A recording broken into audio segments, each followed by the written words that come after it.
Good morning, crime community. I'm going to finish reading out Poisoner in Chief, Chapter 8. Any effort to tamper with this project is not permitted. At the same time that Gottlieb was supporting Pfeiffer's experiments, he found several other enthusiastic partners. One of the first was James Hamilton, a well-known Stanford University psychiatrist who had worked with George Hunter White on OSS truth serum research during World War II and later advised the Chemical Corps on biowarfare projects. During the 1950s, Hamilton signed 3 MKUltra contracts. His first assignment, which Gottlieb called Subproject 2, was to study possible synergistic action of drugs which may be appropriate for use in abolishing consciousness, and also to survey methods of enable the administration of drugs to patients without their knowledge. Subproject 124, he was testing whether inhaling carbon dioxide could lead people into trance-like states. Subproject 140, conducted at St. Francis Hospital in San Francisco, uncovered the cover of thyroid research, was to measure the possible psychoactive effects of thyroid-related hormones. By one account, Hamilton was one of the Renaissance men of the program, working on everything from psychochemicals to kinky sex to carbon dioxide inhalation. As Hamilton was beginning his work, Gottlieb hired another prominent psychiatrist, Robert Hyde, assistant superintendent of Boston's Psychopathic Hospital, now the Massachusetts Mental Health Center, to begin a series of LSD experiments. Hyde had a unique credential. He was the first American to take LSD, having been introduced to it by an American psychiatrist shortly after World War II. Colleagues considered him an amazing and fearless researcher who harbored a pathological obsession with discovering more about medicine. As soon as the CA began funding LSD research, he applied.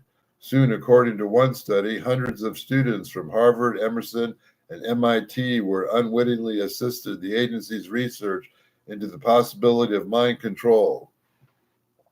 Each was paid $15 to drink a little vial of a clear, colorless, and odorless liquid that might produce an altered state. They were not told details about the drug they were being ingested, and the one study later concluded none of these involved in the experiments had the proper training or understanding to guide participants. Several had negative reactions. One hanged herself in a clinic bathroom. Hyde went on to become one of the most prolific early dispensers of LSD under the umbrella of the 4 MKUltra sub-projects. Gottlieb's assignments to him were remarkably broad, reflecting their recognition of shared interests.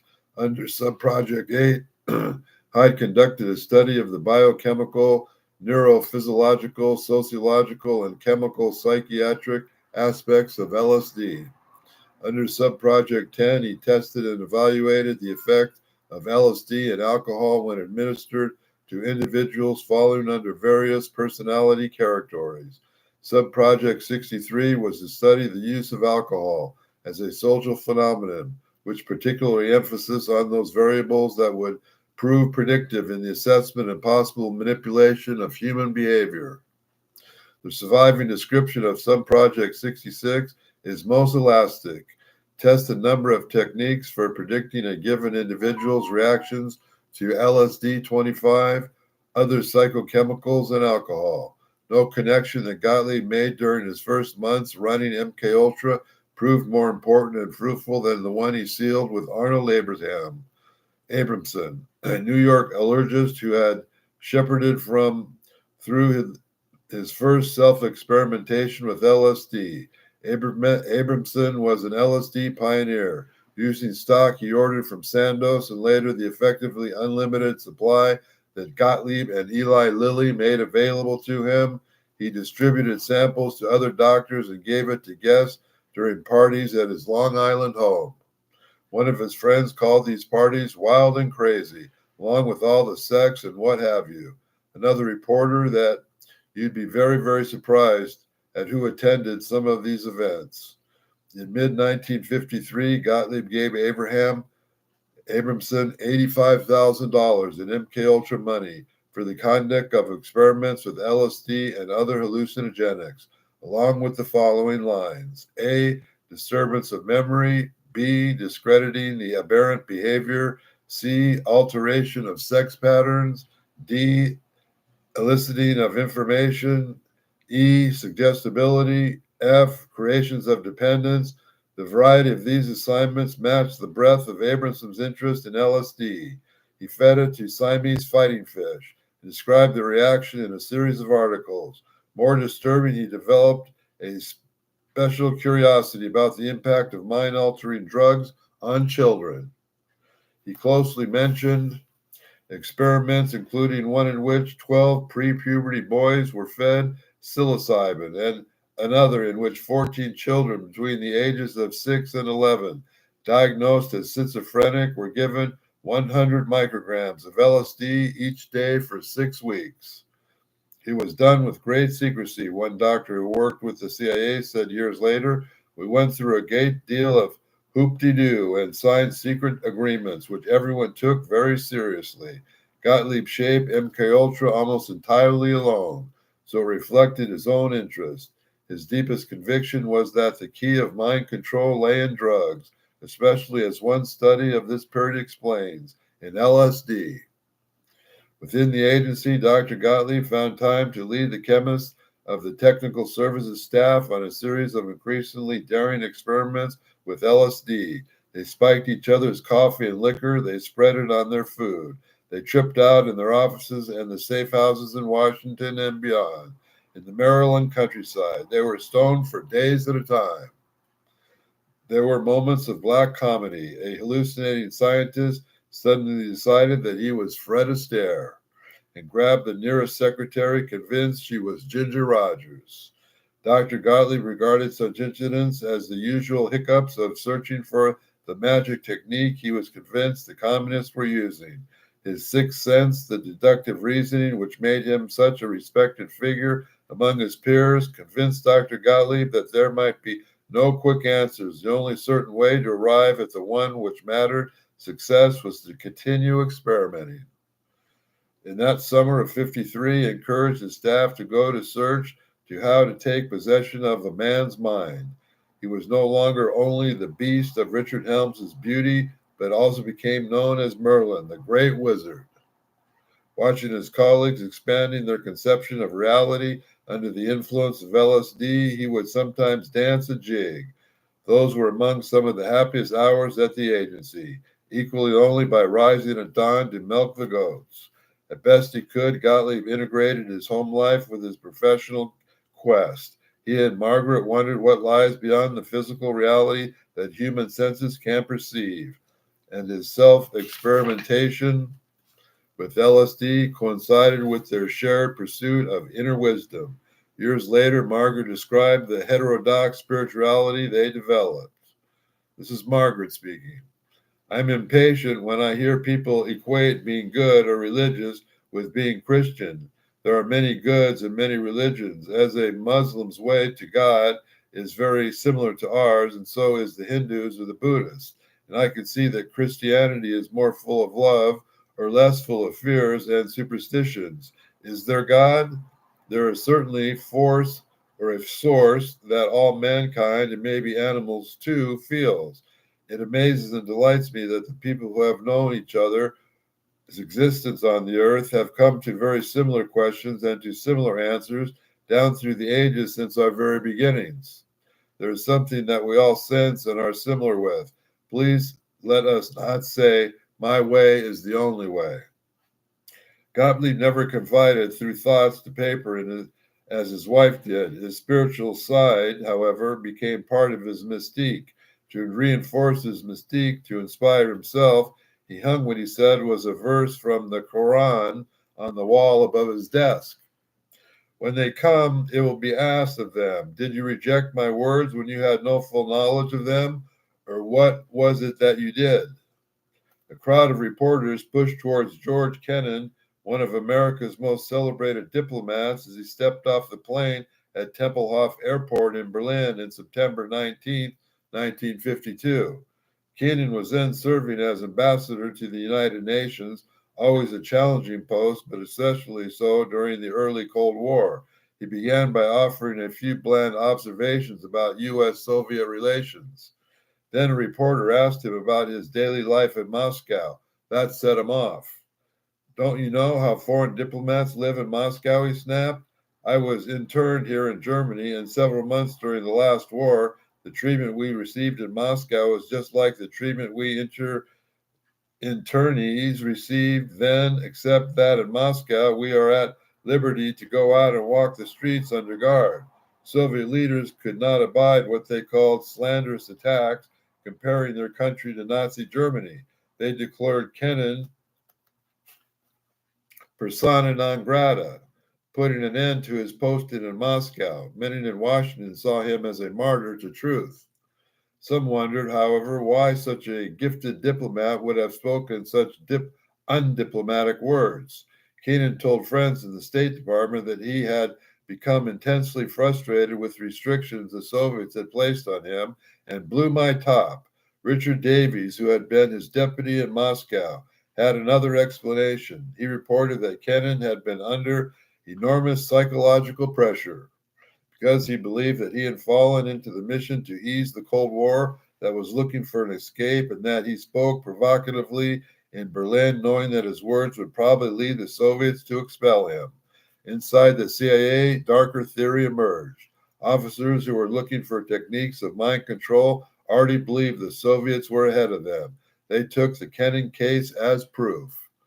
They had simply spoken impulsively or had planned his comments for a perceived purpose, seemed to them implausible. Their fixation on LSD led them to another conclusion.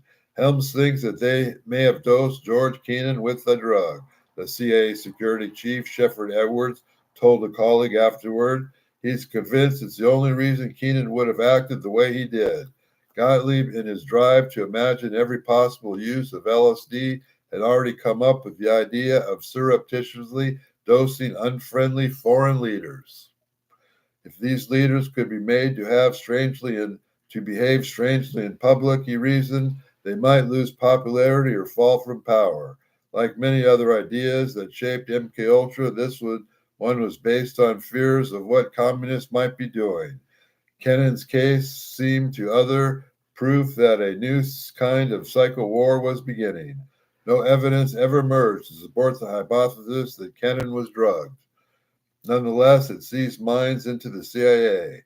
Alan Dulles was a member of the little-known Psychological Strategy Board, which coordinated American psychological warfare campaigns, and after he shared the suspicion with Kennan, had been drugged.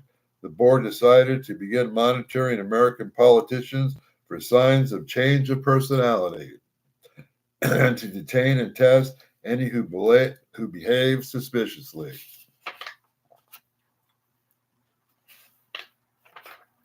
The CIA first mind control projects, Bluebird and Artichoke, were highly classified, but MKUltra was the most secret of all. The numbers of people who knew even its general outline was increasingly small. They included Gottlieb, his deputy, Richard Lashbrook, and a handful of scientists who worked for him at the chemical division of the Chemical Services staff. His official supervisor, Gib Gibbons, head of the technical services staff, his true boss, Richard Helms, to whom he reported in sensitive matters, the deputy director of plans, Frank Wisner, and the chief of the counterintelligence staff, James Jesus Angleton. One outside contractor, the New York LSD maven, Harold Abramson, members of the Special Operations Division at Camp Dietrich. Numbering fewer than a dozen, and Alan Dulles knew the fewest details. Helms did not tell him everything because, according to a later Senate investigation, he felt it necessary to keep details of the project restricted to an absolute minimum number of people. This was obedience to the unspoken rules that shaped the CIA culture. Knowledge was a danger, ignorance and cherished asset. The novelist Don DeLeo wrote in describing this culture. In many cases, the DCI and the Director of Central Intelligence was not to know important things. The less he knew, the more decisively he could function. He could empower his ability to tell the truth at an inquiry or a hearing or in an Oval Office, chat with the president if he knew what they were doing. The Joint Chiefs were not to know. The operational horrors were not for their ears. Details was a form of contamination. The securities were to be insulated from knowing. They were happier not knowing or knowing too late. There were pauses and blank looks.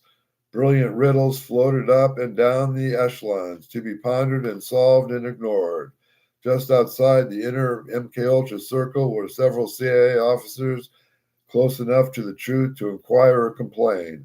Among them were Sheffield Edwards, Chief of the Office of Security, Marshall Chadwell, Chief of the Office of Science Intelligence, Morris Allen, who continued to run the Artichoke program even after MKUltra was launched, and Paul Gaynor, a retired brigadier general who had preceded Allen as director of Artichoke and went on to head the CIA's Office of Scientific Intelligence. This sends Gottlieb spreading authority, and as one memo from Allen to Gaynor suggested, did not approve.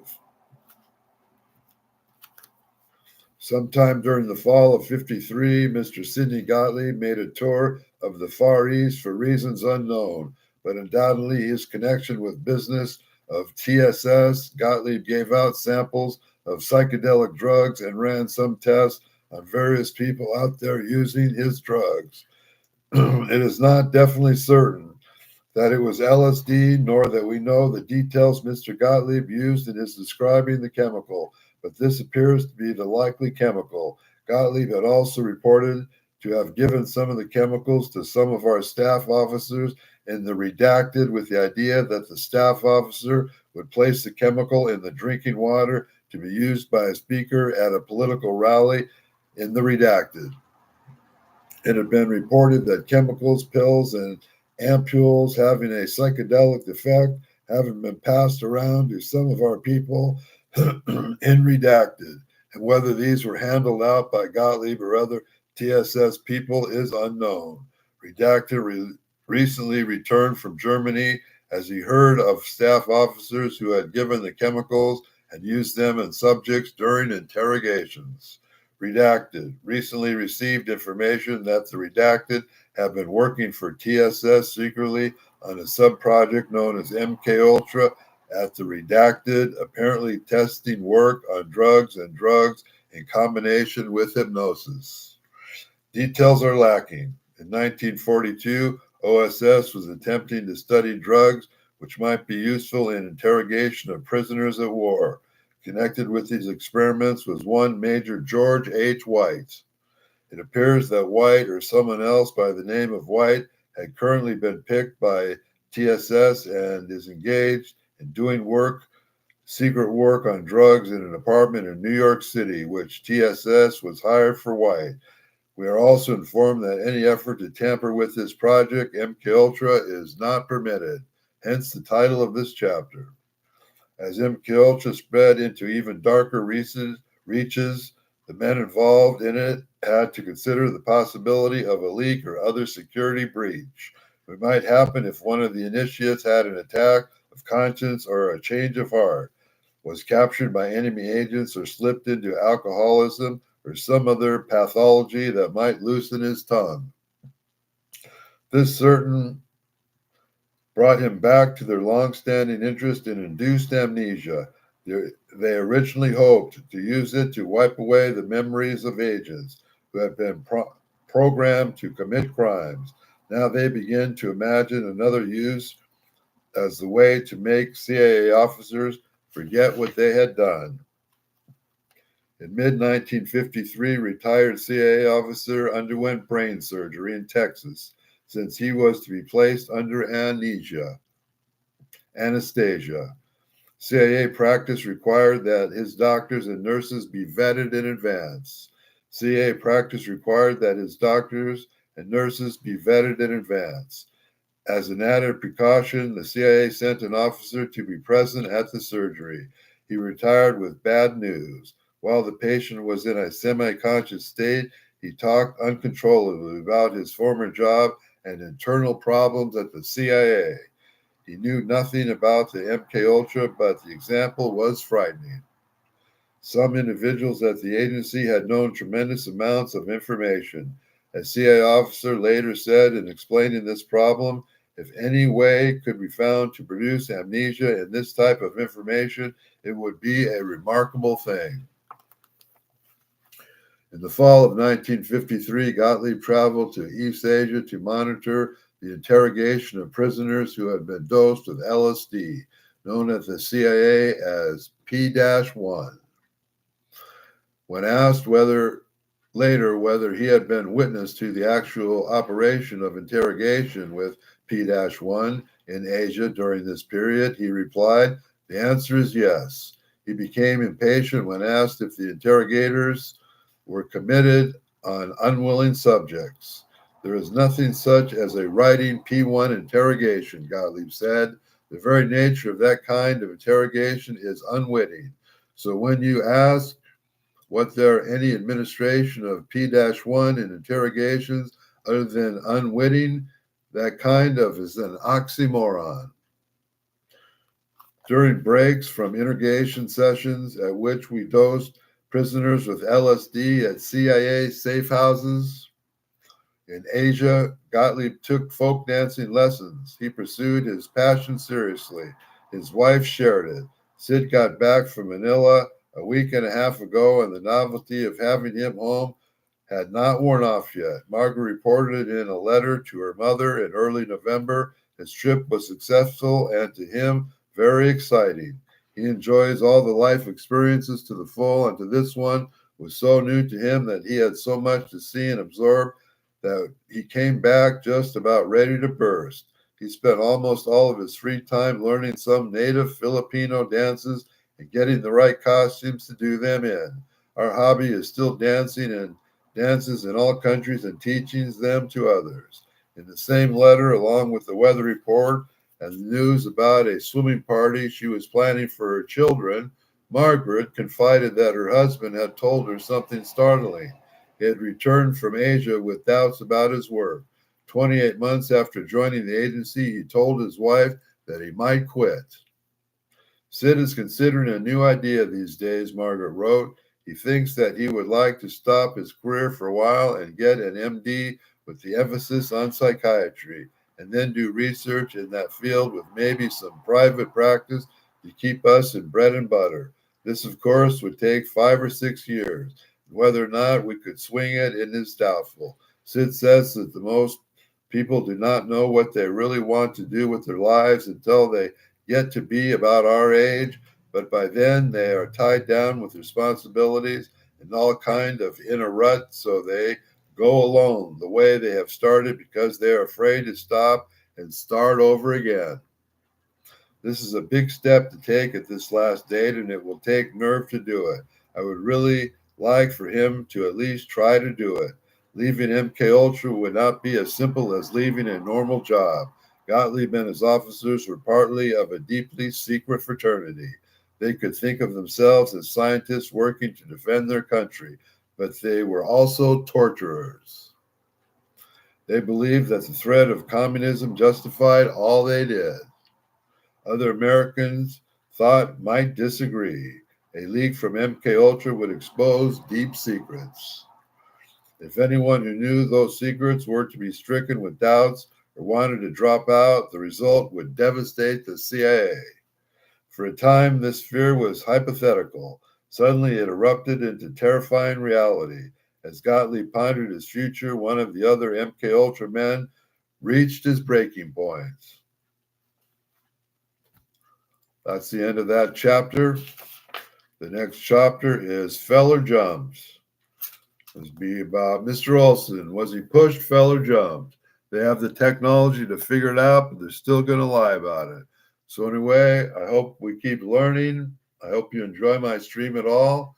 Like and share and subscribe, and God bless all the families and children.